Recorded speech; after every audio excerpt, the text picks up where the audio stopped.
podcast is part of the Sports Social Podcast Network.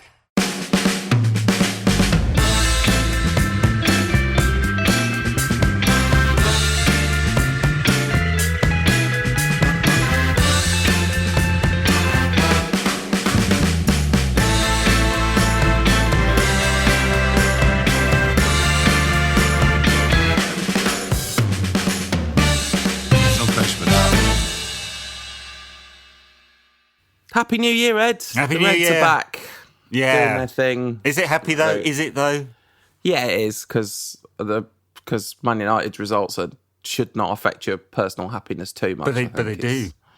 I'm sorry about live and that, die Ed. by them. My kids live and die by them. Those poor kids. I spoke to both of your kids yesterday, and the littlest one, I asked him what he said. He said, we've got water with a blue top and water with a red top. And I said, which colour's your favourite? He said, red. And I was like, oh, well done, Ed. And then he went, the other one, I won't name him, but the other one likes blue. I was like, oh, that's going to cause a problem in later life. You've got one of the kids to like red. Yeah. The middle one watches the football with me occasionally. Although he has taken to calling the team Man U, which I really don't like. Object to it. I don't understand why people object to that so much. I have all my life people have called it Man U. Yes. So how was our game against Arse? That isn't the same. That isn't the same. Anyway, the Manchester United Football Club. It's Manchester no. United. We're not football club anymore. I mean, do you see the words FC anywhere on our badge? Definitely not. We are a media company that happens to play sports. Yeah. So Manchester United. This was the living embodiment of it's Manchester United. The frustration of the global sporting world not catching up to the fact that we're bobbins now. After the lovely positive performances against Newcastle and Burnley, playing against a team that did not pass the ball to our strikers in dangerous areas turned out to be our Achilles heel. And pretty selfish, Arsenal, isn't it? I mean, yeah, we played this opposition who don't gift us goals. Very rude as well of Arsenal to become a competent football team in the 6 weeks leading up to us playing them. Absolutely atrocious performance from United. Arsenal in the first half, I thought, were absolutely excellent, and a real, once again, this thing that you say all the time of, actually, it doesn't take very long to implement systems if you know what you're doing. Funnily that, isn't it? I mean, they look, I wouldn't say exactly like City, but not far off. The high press, which Arsenal haven't done for years, because they definitely didn't do that under Wenger, and not really under Emery, implemented really well. Even got Aubameyang playing out on the left wing. I'm sure he's not happy about that because he has been doing that all season, but he probably has clearer instructions now than he had under Emery. Yeah, I mean, a player he wants away, so I guess part of Arteta's job is to try and make this squad happy, but the first job is to implement a style that helps win games, and this one they were just completely dominant. United didn't create, apart from Harry Maguire's header from the corner, which was saved, United didn't create a shot of note in the game. Just nothing of any quality at all. A bunch of pot shots from distance, which really didn't trouble Lino at all. And this is a goalkeeper who is not in great form, made an awful rick against Chelsea, is extremely inconsistent, and you would think might be a weak link, but weren't able to create anything, United. And just completely dominated. And I suppose it just, look, when you saw the team sheet and we heard that Pogba was out again, and Ollie said he's out for a few weeks, and his people have said that, and we'll come on to this one, I'm sure, that he may need an operation. We saw that team sheet, there was definite kind of feeling of trepidation because Lingard been out of form for, 18 months or something? Matic been out of form for 5 years or something like that. And so we had a one-man midfield, and that's Fred, who's turned from a pub footballer to something competent in the past month or so. So, I guess none of it was really a surprise. It was just how insipid and lethargic and pathetic it all felt like. And coming into the last 10 minutes, desperate for a goal, and it's just nothing. Very, very little. I have to say, to kind of go back to Arsenal for a second, like in the first half, they were completely dominant, and they all talked about it afterwards. A really superb post-match interview that is well worth watching from Socrates and Louise, just if you're interested in how footballers think. They were talking about basically running out of steam in the second half. They're not really ready to play that style, but actually they adapted really well to running out of steam, and they just defended really solidly and resolutely. Not things you'd associate with Arsenal, obviously, not things you'd associate with David Luiz, but it was they did a really good job of cutting down our opportunities. But ultimately, a deep lying defence is a problem to solve, isn't it? And it didn't look anywhere like solving it. There was a moment when Ollie made the double sub, Greenwood for James and Pereira for Lingard.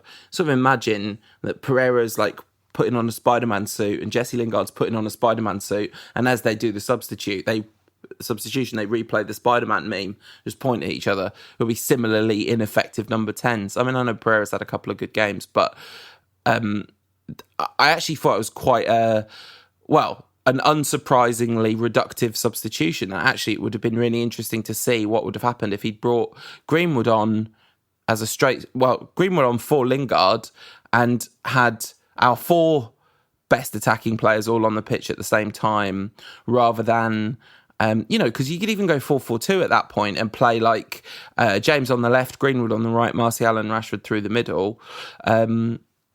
That would have been a reasonable option. But the sort of straight swap Lingard for Pereira, you're just hoping that something comes off, and hoping that something comes off seemed to be the entire attacking strategy once again in this game. 4 shots on target, 0.7 to 0.8 XG, depending on where you look. No one has any decent numbers here. I mean, 2 of those shots on target were from Marcus Rashford. I didn't think he had a particularly effective game. He looks extremely frustrated. I thought he was very bad, actually, in that game. Like, I love Marcus Rashford. He's been in amazing form. I wouldn't be surprised at all if it comes out, he played through an injury or something like that, because he just looked dreadful. Yeah, quite possibly. Feeding on scraps as well, though, because it was so static, United's midfield. I mean, there was one point, and I always feel a bit reluctant to comment on work rate from watching a game on the TV because you don't really see the whole picture. But there was one piece of play where it was about 30 seconds. The ball was generally in midfield, so the camera wasn't panning much. Nemanja Matic was stood on the centre circle, not moving for that entire time, not offering himself for the ball, not making an angle for anyone, not bursting forward ahead of the ball, not sitting back and doing nothing for the team. And I thought it was completely symptomatic of our midfield. Jesse Lingard doesn't know how to find space. And you got Fred, who's like all over the place. I mean, his numbers are the only ones that look any good. He was really good in that game. Like, I don't think he barely put a foot wrong all game. And his passing was crisp and quite imaginative. And he looked on a different planet to the rest of the team for that game. Yeah, and so as a result, the amount of times that Lindelof and Maguire are like dallying on the ball, waiting for someone to pass to, throwing their arms up in the air. I mean, this is so frustrating. You just know nobody is moving and trying to create space. United were extremely easy to mark, and this is why the majority of our shots were from outside the box. It just the ball was getting banged into the channels all of the time. And it was just, I just didn't know what were we doing in that game. We had more possession, just like 51%. But was the plan to sit back and counter? Was the plan to retain possession and create chances? What was it? I mean, it almost felt like Ollie had sent them out there saying, "Yeah, lads, it's Arsenal. Go out there and enjoy yourself," or some other Ollieism that he likes to say, because it didn't seem an obvious game plan. Whereas Arsenal clearly had a game plan. They were going to pressure us into making mistakes. And they did it. And he got the crowd up and the team was up and we had no way of countering that. And 2-0 was like quite flattering. Did they score the second one before half-time? They did, I think. Yeah, they just, did, yeah. But there are 2 goals. I mean, oh God, let's talk about the goals. So in the first one, there's 2 major errors from United players, in my opinion. My definitely inexpert opinion when it comes to defending. But it looked to me like Maguire, you talked about work rate and not liking to comment on it. And I feel very similarly about that. Even not just from Montelli, but also like these people work physically so much harder than I do that I feel like I don't like to sit here in my comfy chair having a pop at these elite athletes for their work rate. But I thought Maguire switched off and didn't step out in line with everyone else because everyone else stepped out. But in stepping out, Luke Shaw completely forgot to check whether there were any players near him, and not for the first time. Just really staggering lack of attention. You can see him on the replays, because they showed slow motion replays. You can see him checking over his shoulder as the ball goes out to the left wing, and he doesn't check again once for the whole rest of the move. Yeah, and look, Luke Shaw's poor positional play has been a symptom of his game for 5 years. The only time he's not in a bad position is when he's injured. I mean, it's just. And look, we know he's not the best left back at the club. He's probably the third best left back at the club at this rate. And his time at United must surely be coming to an end. And I feel a lot of sympathy for Luke Shaw, or at least did at one stage. But just this, is at some point you just go, well, your performance has been so bad in any job for so long that it's time to say goodbye. And but the other defenders are extremely culpable. Lindelof got drawn into the ball for the first one, and for the second one, who's marking what zone? Right, they are zonal marking here, and they are stood about 5 yards apart. Who is marking that zone? One of them. Like Maguire has been culpable. I think more than 10 goals this season he's been, and I think we just have to be honest about this. I don't think he's been very good this season, Maguire, and a lot of United's better defensive record has been, I think, down to Scott McTominay doing an extremely disciplined job in midfield. And as soon as he's not in midfield, United fall apart defensively. But anyway, like, one of them had to be in that zone, and so they're not talking to each other, or one of them was in the zone and had wandered out. I'm not sure which one, but one of them. Yeah, before the corner was conceded, this is what I was going to go on to say about work rate. Luke Shaw was part of a counter-attack and was just jogging back. And it's so confusing when you see that, because you think this seems to be like, okay, so there's a kind of energy management principle, right? Where the kind of Wayne Rooney lung-busting run for no reason that gets the crowd really G'd up isn't the only approach that makes sense for football.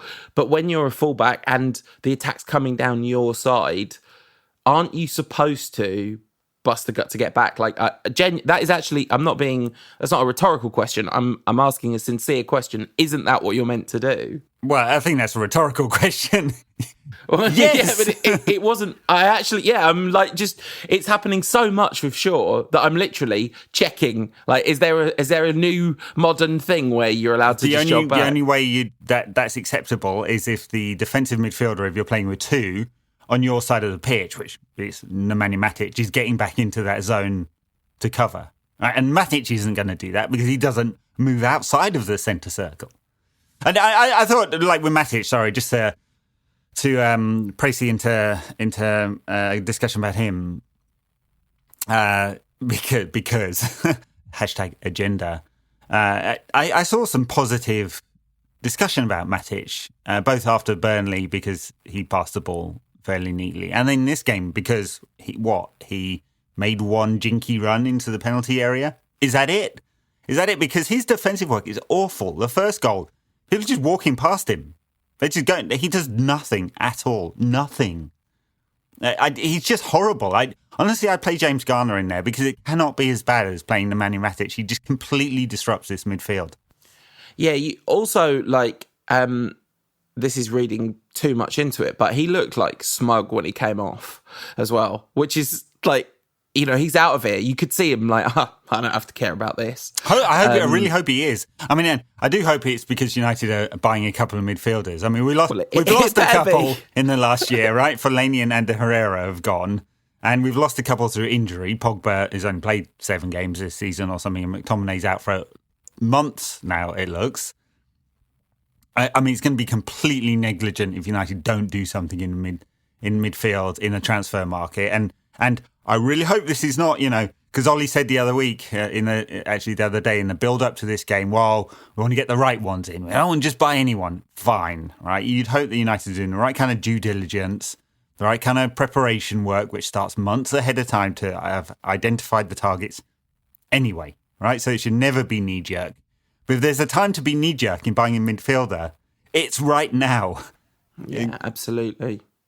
I wanted to mention a comment we got on Instagram from our friend Abzi, who I think goes a little bit far in absolving Solskjaer for responsibility for the performance. But I did think what he said when he said Rashford looked shot, Maguire, Shaw and Matic was a disastrous combination down the left-hand side, and Rashford's rare off night culminated in an utter static paralysis down that side, and both goals came down that flank. And I think that's absolutely where the game was won and lost. Like, not that Wan-Bissaka was brilliant or whatever, or even not that Dan James was brilliant, but the difference between you draw a line like down the middle of that pitch vertically, and you're really seeing two different sides, one that can do it at this level and one that can't. Sure. I mean, actually, just one comment on Wan-Bissaka, who had a decent enough game, and he put in a cross towards the end of the game.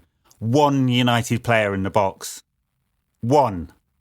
Yeah. It's just, we'd have had 7 in the box under Fergie. Sorry to sound like a Scouser and start harking backwards here, but honestly, desperate to win the game, you should be desperate to win the game.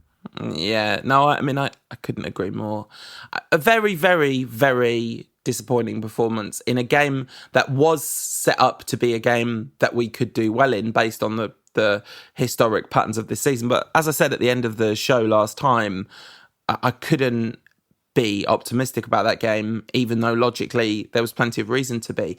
And I think ultimately the reason that I wasn't optimistic about that game is because we had won the games against Newcastle and Burnley, and this is one of the biggest indictments you could ever have against this team. But it looks to me like they actually need something to prove, and when they don't have something to prove, they're at their absolute worst. Yeah, and look, and maybe that's true. So the Arsenal team do have something to prove. Brand new manager, they made more tackles, made more interceptions, won more aerials, and made more clearances. And United only had slightly more of the ball. Right, it's not as if United were dominant. Arsenal made more than twice as many clearances. They were desperate to win this game. United like players were not, clearly. And a lot of that is on the management structure, not just in terms of the tactics and the individual selection details, but the cultural shift that is supposed to be happening. Now, he hasn't yet got rid of everyone he would want to get rid of. And I saw somebody say that, I think it was on the Instagram live stream I did, somebody said the thing he's done best is the players he's got rid of. That's the one thing you'd give him his highest grade for so far. And that job's not finished. But the job of making these players feel like they belong in a United shirt has not been done. It really hasn't been done. And that's the thing I wanted Van Gaal to do. That's definitely the thing I wanted Mourinho to do. And it's the thing we need Solskjaer to do. And it's still the same. The absolute United-itis of it all. The post-Fergie United-itis, which is the complete inability to string together and build confidence for any length of time. And as long as that keeps happening, we might scrape the odd 4th place finish if the teams around us suck, but that's it. And you know, there are really losing McTominay and Pogba is a massive blow, but I'm pretty sure if you listen to our first episode this season, we said something along the lines of you lose McTominay and Pogba, and we're talking about a midfield pivot of Fred and Matic, and then we're in real trouble. And all right, so Fred has transformed since then, but Matic certainly hasn't. So should we transition on to talking about Pogba in the midfield and all that kind of stuff? All right, yeah, because this is a fun conversation, isn't it? So in the end, this is what pushed me over the edge. I haven't really enjoyed having a Twitter account again. Generally, I don't like the platform. It's not good for me personally. If you like it, good luck to you. I'm not kind of, but I find it it's just not a nice platform. There's nobody's been nasty to me, really. I've had probably 2 abusive tweets since I've been back, and that's a tiny number. I just don't like. There's so many things I don't like about it. And the thing that actually pushed me over the edge was the sheer certainty and volume coming from people about who and what Paul Pogba is, a man they've never met in their lives. Like, it drives me up the... Maybe Paul Pogba is like a terrible, characterless human being. That I don't know him either. But you don't either, dear listener. You don't know that he is those things. You only have a bunch of assumptions that are being fed by a combination of external and internal influences to create a picture of something. Like, I don't wish pain on anyone, but whenever anyone is like talking about a player not being big enough or manly enough or brave enough to come back from injury or lacking character because they're not coming back from injury, I wish they were experiencing the physical pain that the person that they were slagging off was experiencing. And then if it turns out it's none, carry on. But if it turns out actually you can hardly walk to your front door, then maybe you should shut up.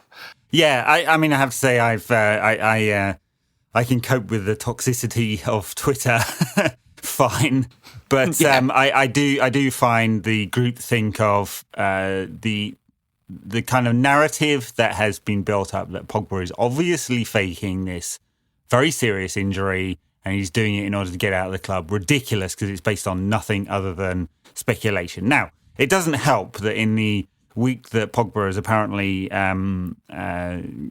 re-injured this ankle.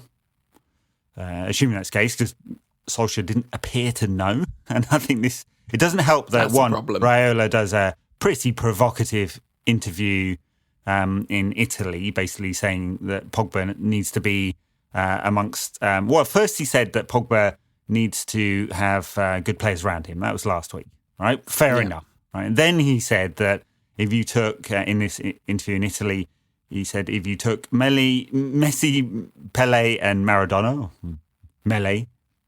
Pelidonna to United, that they would ruin them too, which may well be true. And then he said I wouldn't take any of my players there anymore. Right, so it was pretty provocative as an interview. And then on top of that, you then get Pogba out. So it's triggered a hell of a lot of people as a result. But I don't think you can go 1 + 2 = obvious conspiracy. It's pretty damaging when Solskjaer doesn't appear to know and he appears to be getting information from the Pogba camp rather than his own medical team. Yeah, that stuff is really bad. And I wouldn't be surprised if it turns out the relations between the player and the club have broken down. That wouldn't be a surprise at all. But I think even that is like nuanced and complicated in its own way. And that Raiola, the second really provocative Raiola thing, like I'm going to say a sentence I genuinely never thought I'd say in my whole life, right? Not a sentence, but the beginning of a sentence, which starts with the words, in defense of Mino Raiola, right? I don't think... Along with... one of the great lies, along with I love Jose Mourinho and the checks in the post. Yeah. But like in defence of Mino Raiola, he didn't say that, I don't think, because of the Pogba situation. I think he said that because he was affronted by the briefings that came out after the Haaland thing. Because at first, after the Haaland thing, he says, maybe one day he'll end up at United. And then United start briefing, we would have bought him, but unfortunately they wanted the player's father to have a share of the sell-on fee. A Borussia Dortmund giving the player's father a share of the sell-on fee. Does that sound like how that club's run? Maybe. We don't have the information. But anyway, I am not surprised, based on that briefing, that Raiola ended up fuming at United. I'm not surprised either. Although, if I was United right now, I would be very wary about working with Raiola again, just because of the absolute disruption he brings. He's horrible and terrible. Anyway, I mean, it leaves United in a really awful position. If he has re-injured this ankle and he's having an operation on it, and I guess we'll find out whether he is having another operation on this or it's just more rest, he's going to be out for a bunch more weeks. So we're talking about spring before he's potentially fit. Not many games left. So, and McTominay potentially with knee ligament injuries. We haven't been told how long that one is, but... I heard March, a lot of March. Yeah, so Solskjaer said months, not weeks, right? So then I mean, it just cannot happen that United don't get someone in. I don't care whether it's a loan or a buy or something. It has to happen. Any ideas at all who it could be? No, I mean, the speculation last week was around Gedson Fernandes, the Benfica midfielder, very talented all-rounder, I would say. More in the sort of Fred mould than in the Bruno Fernandes goal-scoring mould, which is the today's speculation. It was yesterday's speculation and the day before that speculation as well. And, of course, Eriksen's out of contract and Tottenham will take a fee because Daniel Levy has said we'll take a fee. But the thing is, we desperately need a number 10. Like, we desperately need a number 10. But now, central midfielders, like, superseded our desperation for a number 10 because we only have one. Like, unless you include James Garner, we've only got Fred. Nemanja Matic is a joke. You know, you said 5 years. It's not 5 years. His first 6 months at United were great, but since then it's been all downhill from there. And now, I don't blame him for this, by the way. He also doesn't care. Like, I actually don't blame him at all for that, because why should he? He's been completely excluded from everything, and it's like, now everyone's dead. Oh, now you want me? And he might have a degree of professional pride, but I think he's like enjoying doing jinky runs around in the box and not particularly want to do anything else.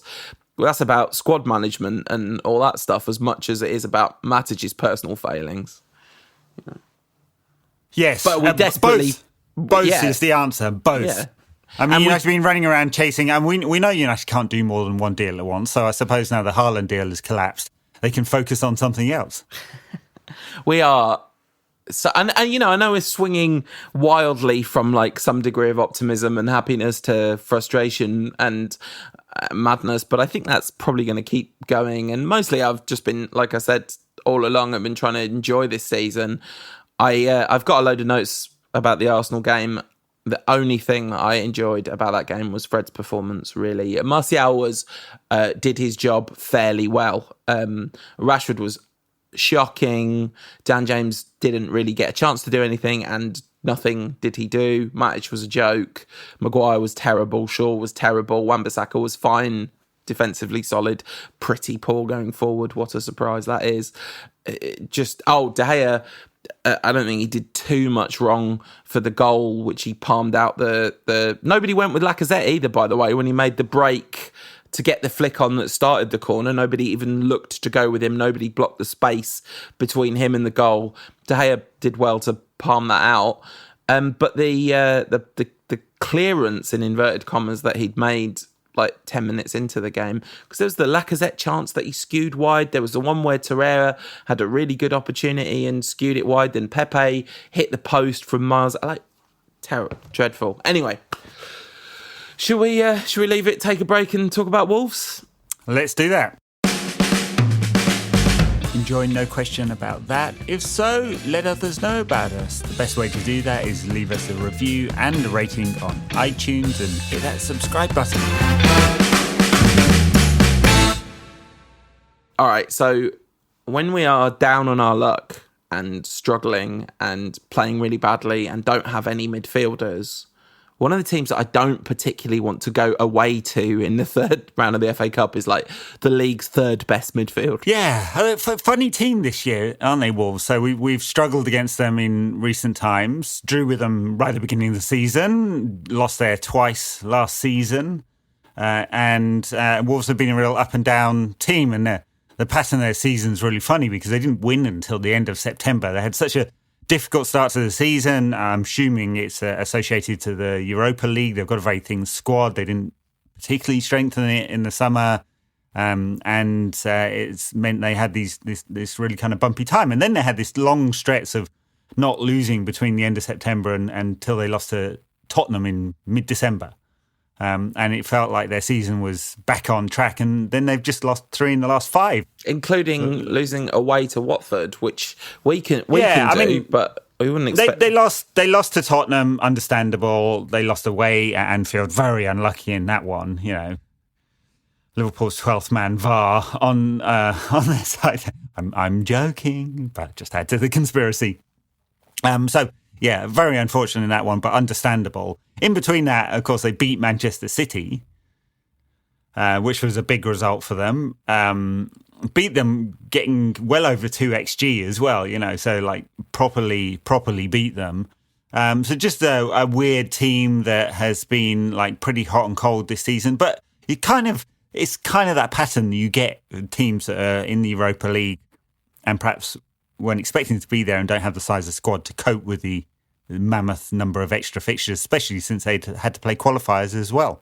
Yeah, no, absolutely. And it, in a way, it has gone sort of bang to form, and their really good period sort of showed actually they are a team that can, compete at the high. They're still a team that compete at the highest level. They're not going to fall off a cliff or anything. Fantasy football legend, 8 goals and 6 assists this season for Raul Jimenez up front. And then just all-round football legend, Adama Traore, who is, if they don't play him on the right in this game, on their right, attacking our left, they are mad. Because you don't want him going up against Wan-Bissaka. There's no need to do that. You're kind of taking away, well, not taking away, but limiting one of his best weapons. But if they play him on the right, he's going to have an absolute field day, especially if Luke Shaw plays, which I wonder if he will, because he's going to protect, inverted commas, protect Williams from the kind of glare of the spotlight of what is likely to be a terrible performance. No, I don't know. I mean, after Shaw at Arsenal, then he has to play Williams. Although he said he was happy with Matic and Fred after the Arsenal performance. So you're like, who knows? I mean, the funny thing about Wolves is they're just not all that changed from last season. They spent a lot of money after they came up, but they had a consolidatory period during the summer. So, all the players that we expect to be in there have been playing all this season. Ruben Neves, Angel Martino's the crux of their midfield. Dendoncker playing in defensive midfield. Raul Jimenez will be up front. Traore may play on the right. You're right, he might do. Neto down the left, Pedro. It's kind of what you expect. The only one that they've really integrated into the team who didn't play a lot last season, Romain Thais, who's played a lot in defensive midfield. But apart from that, it's last season. They brought in Patrick Cutrone from Milan, and he's really not played much. Only scored 2 goals this season as well. Yeah, I wonder if he'll play just because they might not prioritise the FA Cup, given... I mean, that's the other possibility, of course, is that they play really weak inside, given that they have struggled to juggle the Europa League and the league. That's I guess... Yeah. So they need to focus on the league so they can get back into the Europa League, the competition, which is their season. Yeah. I mean, they could win the Europa League. It's absolutely not outrageous to suggest that Wolves are in with a shout of winning the Europa League. I'm not saying they're the best team in it, obviously, but they're such a dangerous proposition. The funny thing is, we talked a lot at the beginning of the season about how our midfield would stack up terribly to theirs. And actually, that game, the first half, we were mesmeric in the first half of that game. That was a Pogba masterclass. It's probably the best half of football we've played all season, to be honest. But the second half, not so good. And now we don't have any good midfielders apart from Fred. Are we going to pull off a surprise? Because this Wolves side is also a low possession side, so it's one of those weird ones where we may well have more possession than we'd like, and we don't have the opportunities to break on them, because that's the only time we look dangerous. Otherwise, we're taking shots from 25 yards and you're just hoping one of them flies in. So, we felt confident after Newcastle and Burnley because they were 2 competent performances, aided, of course, by 2 incompetent defensive performances from our opponents. I don't think Wolves will defend badly. They haven't done generally this season. And I think they'll be happy to give us the majority of the ball. It feels like this game is set up for us having some trouble. That's what it feels like. But then again, we said that about Newcastle and Burnley games. One thing that's interesting to me about this game is that Wolves are substantial favourites with the bookmakers. So you can get almost 2-1 on United to win this game, which, historically, being able to get 2-1 on United to win a game, it feels like the bookmakers have finally... It took them a long time to catch up, I think, to how terrible United truly were. But yeah, the data sets are all in now, aren't they? We're just a bang average team who have like 5 really good players, or on their day, we have 5 amazing players, and if they all turn up, if our front 3 put on a clinic, then great, we'll win this game. And if our front 3 don't put on a clinic, we'll probably lose.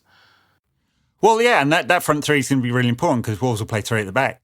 So it's whether it's Daniel James or Mason Greenwood on the right of that front 3, or if he really juggles it up, won't matter.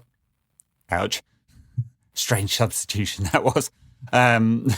It's always strange when Juan Mata comes on these days, but with 10 minutes to go at Arsenal, it was a little odd. Anyway, they'll play a front 3, so those 2 wide players are really important, getting into the channels and getting that back 3 out of position. Every time he brings Mata on in the 80th minute, like, I don't know, I think I mentioned this on the show a couple of weeks ago, but on the United podcast, which is excellent, I've got an interview coming up on next week's show with Sam, who co-hosts it.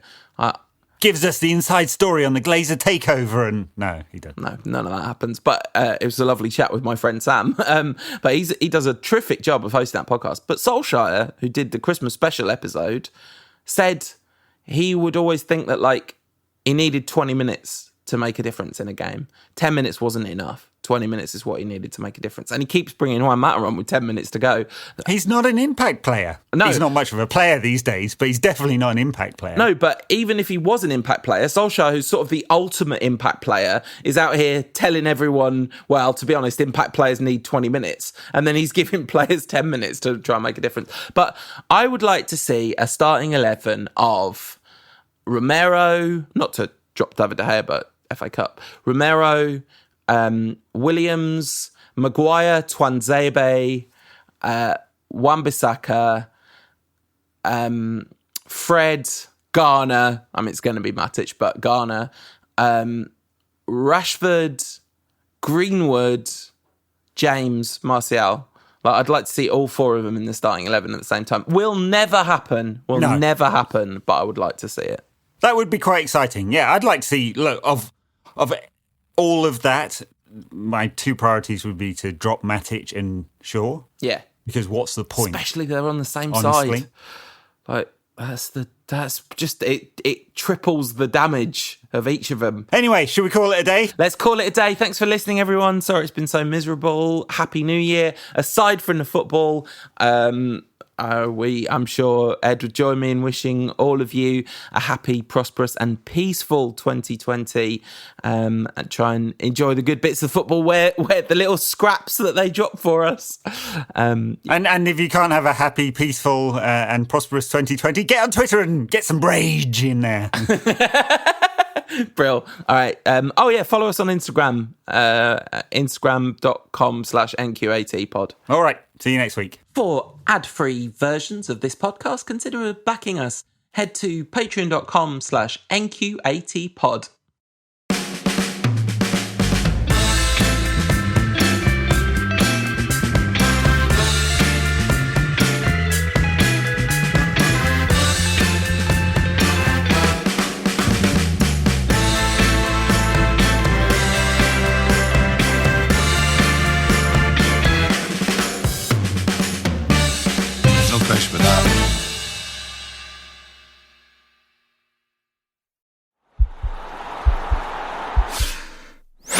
This podcast is part of the Sports Social Podcast Network.